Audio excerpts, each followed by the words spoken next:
David, it has been fascinating having you on regularly throughout the season, and thank you so much for that. And we've just gone back, listened to a couple of interviews, and we're taking a couple of cuts out of those to play today too.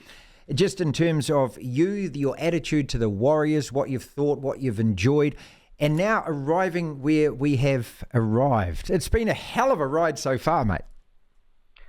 It's been a hell of a season in that sense. I mean, the two teams at the top, they've dominated to some extent, and at various times during the year, the Warriors, the Storm, Cronulla, South, amongst others, have almost threatened to finish in the top two, but didn't. But, it comes down to the last four, and even though the Panthers and the Broncos are very short price favourites to win, it doesn't happen. As I keep reminding Piggery Dell, much to his regret. But 2005, Martin, was a year when St George, Illawarra and Parramatta dominated the minor premiership. They finished equal first. They came into the preliminary finals. The Dragons were about $1.10 to beat the West Tigers. Parramatta were $1.02 to beat North Queensland. And we all know what happened. The two outsiders won and the West Tigers beat North Queensland in the grand final. So if you look back to 2005 and you're a Warriors fan and you're a bit down saying, gee, will we have a chance of beating Brisbane in Brisbane, just go back to 2005 and think we'll do it easily. That's why I love talking to you. You've got so much experience about this. So prior to the Warriors stepping up against Newcastle, and what impressed me the most about that game, I'll bore you for a second, was simply that the Warriors played really well when they had to play really well. The best performance of the season in the most important match. And so being able to lift up a level to that finals level. And after the Penrith game, I think a lot of us didn't know whether or not the team had that in them, but they did. So my long-winded question is, does it change the Brisbane mindset after watching the way the Warriors demolished the Knights? I don't think it'll change the way they play. I think that Kevin Walters would have said, look, we just got to go out and play our game, and if we play to the best of our ability and if the form board's right. I think the problem with anything to do with the Warriors is they've got match winners that can produce the goods. I mean, obviously Sean Johnson and Nickel Klookstad probably played his best game all season last weekend, which is great news from the Warriors' point of view. And the forwards did exceptionally well. I mean, we've all known how good the forward pack for the Warriors is. And, I'm a huge Toru Harris fan. I thought, he's playing on one leg. He played like a man possessed the other day. Perhaps didn't get the raps he deserves. And, it's quite possible for them to beat this Broncos side. I mean, I know they flogged the Storm first up, but the Storm, in Craig Bellamy's words, were more dreadful than any time I've ever coached. So, didn't a couple of their players said they were? Well, I can't remember exact words, but they were RS or something like that, weren't they? Dog poo was poo was it? That was it. That was it. Craig from Munster, dog poo. We played like dog poo. Yeah, well, it was. Look, the end of the day is that it's 17 players against 17 players. And if you go out there with the mindset you can win, you can win. And I'm certain that, and if Sean Johnson, he's had another week to get over that injury. You never know. You just never know. If it's a nice fine day, which it's meant to be, that'll suit the Warriors. I reckon that'll suit Sean Johnson playing them fast conditions. It's just one of those games. I won't be surprised if the Warriors win, and I won't be surprised if the Storm win, even though I'm going to be tipping the Panthers and the Broncos because you just think the best two teams in the season normally get to the grand final if they get a chance. But it mightn't happen.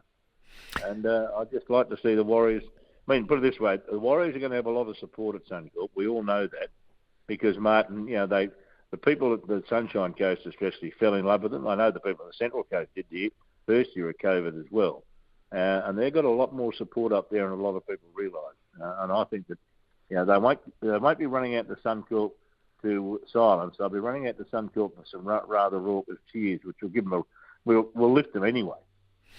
David, you say it's 17 versus 17, so we could identify all the individual matchups and say this person against that person. How much now does it come down to the top 2 inches, which is always talked about, and again the belief that the Warriors can take in from playing so well in that must-win match against the Knights?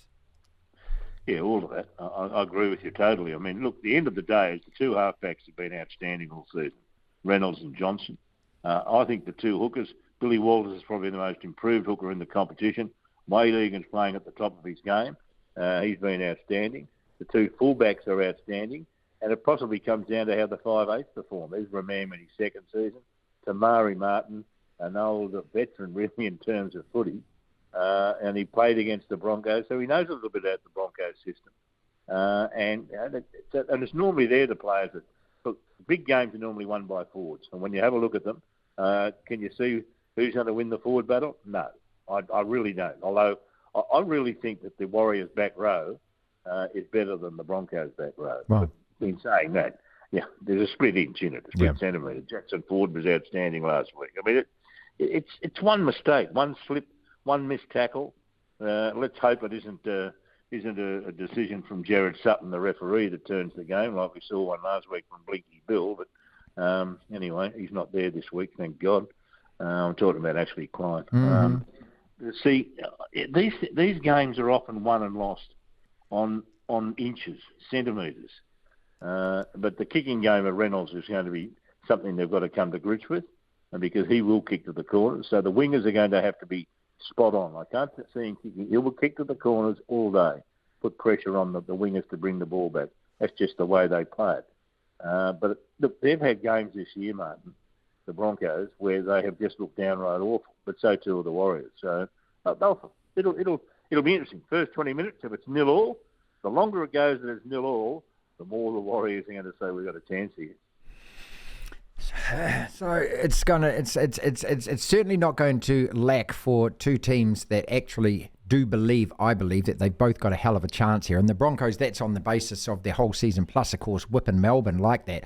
And a Warriors side that's playing with house money. And I go back to that game against Cronulla at the start of the year, David, where the Warriors were down a hell of a lot. And Sean Johnson, look, he won it late. And I remember him saying afterwards, we were in the dressing room at halftime and saying, what if we won this game? What a story that would be to tell for our families and everything else. And it was just, to me, that attitude shift. And if they can take that attitude into Suncorp, the same thing. What if? What say we shock the world here? Well, that's the thing. I mean, there's no pressure on them. I mean, the pressure of everyone in New Zealand wanting them to win, yes.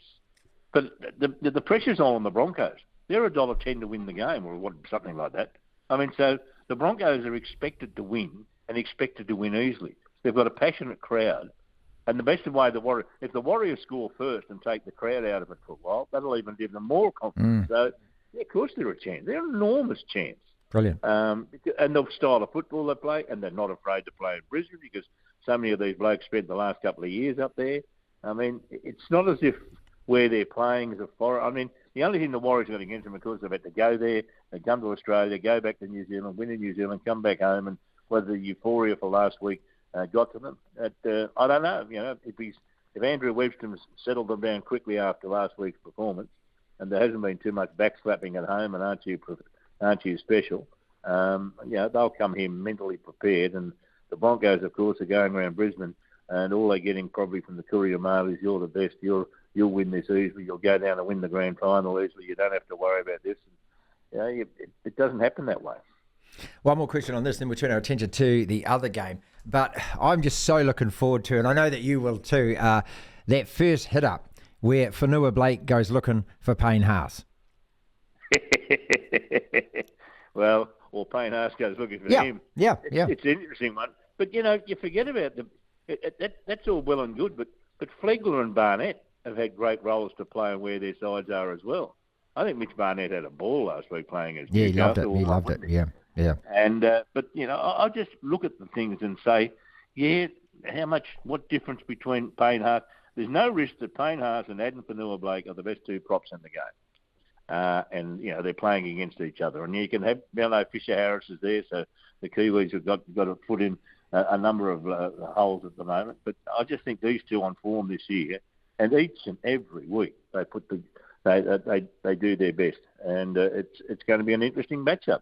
And so even though they might cancel each other out, it's someone else that might lift beyond what they've produced before that gets them over the line. David Morrow, continuous call team for 2GB. It's just a fantastic show, ladies and gentlemen, right across the weekend with a cast of characters as well. All right, Penrith, and some worry about Nathan Cleary. If Nathan couldn't play alongside Luai, that completely changes the Panthers, doesn't it? It does, and it does in a lot of ways, but I've still got an enormous rap on Jack Cogger. And the reason I've got that, Martin, is he just does the simple things. He runs straight. He knows the system. And, when Luai hasn't been there, he complements Cleary outstandingly well. It does help the fact they've been best of mates, I think, since they grew up. So, well, I think before they went to New Zealand, the Clearys, the Coggers were close friends and then came back and renewed their friendship. So it goes back a long way. And you can see it on the field. And on top of that, when Cleary was out, Cogger had this incredible influence on the side where Luai took charge, but Cogger was the steady down the middle. So, yeah, of course it's going to be weakened if Cleary or Luai aren't playing at their best. But Cogger's a very, very, dare I say it, a cog in the wheel that is absolutely perfect for what they need. And he'll come on and probably play hooker for a while, I would think. So, and he plays that style of game that suits both Cleary and Luai. And he goes straight. Yeah, that's what I like about him. Yeah, he goes on straight. Yeah. Sorry? I like about him too, mate. Like, I mean, we've got a problem with the All Blacks first five at the moment. A guy who just skips across the field, just run bloody straight, mate. Go forward. Gets him.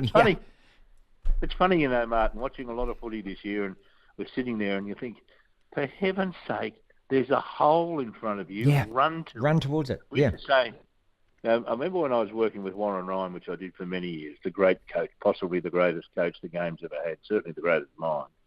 And he couldn't believe it. He went coaching a club one time, and there was a super international playing at the club. And he's always said to me, he said, I didn't realise that this bloke was such a gifted athlete but such a dumb footballer. And the bloke had played for Australia for quite some time. He said, I said to him once, I said, it's a lot easier to run at a gap than run at three defenders. And he didn't understand. But you still right. Yeah. Look for the grass. Look for that green bit. Yeah, that big green bit. Yeah. With Craig Bellamy, it's so unusual for him to be in that kind of underdog role, which is why I don't trust that feeling. I don't trust Melbourne. You know what I mean, all right? I don't trust the Melbourne Storm. I do. Yeah, right. There you go. I've known Craig since he was a very little boy, actually. He's never beaten. Craig is one of those guys that's never beaten, and he'll have them fired up for a big performance. But my problem with the Storm is, and I thought it showed last week as well, I mean, the Roosters forward pack's not that great without Warrior-Hargreaves. And the Storm last week really, really struggled to get on top through the forwards, and I think playing the best forward pack on the comp. They are. The thing about the Storm, the Penrith forward pack is, not only do they go for 80 minutes, when the two big blokes have a rest, on comes Lindsay Smith and Spencer Leniu, and they're playing as well as anyone on the comp. And that's the problem I think the Storm's got. But, they have got some superstars there that can get them out of trouble, as was happened last week. But I just can't see them getting beaten Penrith, to be honest. So it's a fluke. So who's making the grand final then? I think Penrith played the Broncos in the grand final. To be fair, that's a normal assessment. But it won't surprise me if the Storm or the Warriors win it. I think the Warriors have got a greater chance than the Storm to make the grand final. There you are. And I've said that most of the year. I thought the Warriors. I thought they'd get the top two. They didn't quite get there, which would have given them a game at home this week. But they can. Queensland became their second home for a couple of years. So most of these blokes, they'll just go over there. I'm not sure where their families are, but you can certainly know one thing about Sean Johnson. Being back at home in New Zealand has revived his career.